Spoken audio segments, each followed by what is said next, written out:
On s'est déjà demandé ce qui se cache au cœur de nos appareils électroniques. Je parle de ces métronomes minuscules, presque invisibles, qui dictent le rythme de tout notre monde numérique. Eh bien aujourd'hui, on va plonger dans les coulisses et découvrir le mécanisme secret qui donne le tempo à notre technologie. Prenez une seconde pour y penser.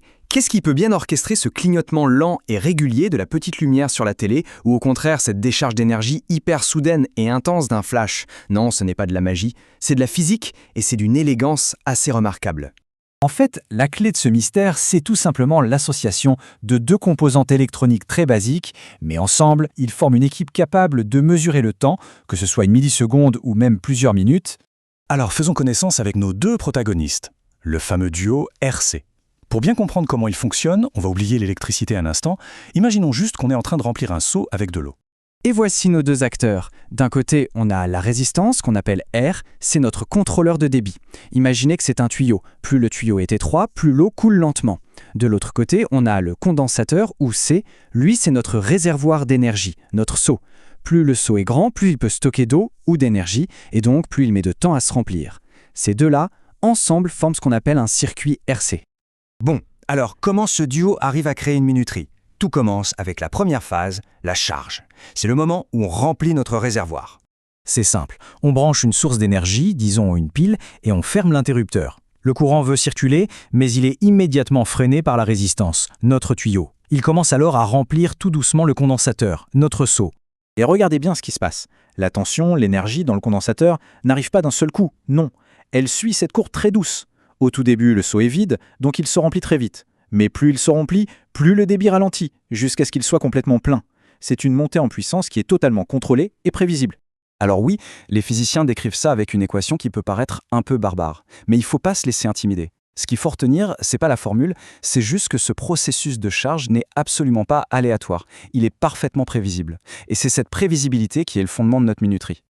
Ok, notre réservoir est plein, mais stocker l'énergie, ce n'est que la moitié du boulot. Le plus intéressant, c'est de la libérer. C'est la phase de décharge, et c'est là que la magie opère vraiment.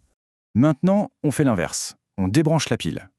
Le condensateur, qui était un simple réservoir, devient lui-même la source d'énergie. Il va donc libérer toute l'énergie qu'il a accumulée à travers la résistance. En gros, le seau se vide à travers le tuyau. Et voilà la courbe de décharge. C'est l'exact miroir de la charge. L'énergie chute très vite au début, puis la descente ralentit. Cette libération d'énergie, à la fois soudaine et contrôlée, eh bien c'est exactement le principe du flash d'un appareil photo. Une véritable explosion d'énergie stockée.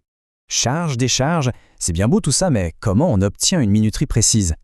Le secret, le vrai cœur du système, c'est un concept qu'on appelle la constante de temps. Cette constante de temps, qu'on note avec la lettre grecque tau, c'est en quelque sorte l'unité de temps de base pour un circuit RC. C'est le battement de cœur de notre minuterie. Chaque circuit RC a son propre rythme, sa propre valeur de taux. Et ce qui est génial, c'est que c'est d'une simplicité incroyable. Pour connaître cette constante de temps, il suffit de multiplier la valeur de la résistance R par celle du condensateur C. C'est tout. Pas de calcul compliqué. Le temps de remplissage de notre seau dépend juste de l'étroitesse du tuyau et de la taille du seau. Maintenant, attention, un chiffre un peu bizarre, 63,2%. Qu'est-ce que ce nombre vient faire là? Eh bien, c'est en fait la clé universelle pour comprendre cette fameuse constante de temps.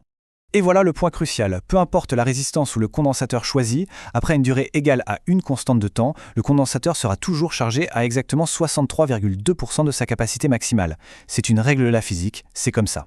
Et c'est ce repère fiable que les ingénieurs utilisent pour construire leur minuterie. Alors pourquoi est-ce si important? Parce que ça donne aux ingénieurs un contrôle total. On veut un clignotement plus lent? Facile, on augmente la résistance ou la capacité.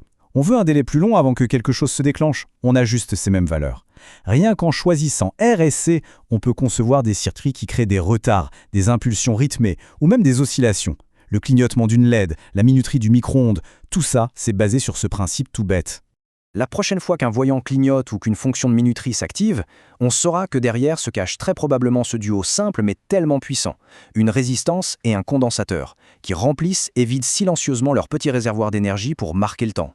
La vraie question c'est, maintenant que le secret est connu, où d'autres ces petits minuteurs invisibles sont-ils à l'œuvre autour de nous?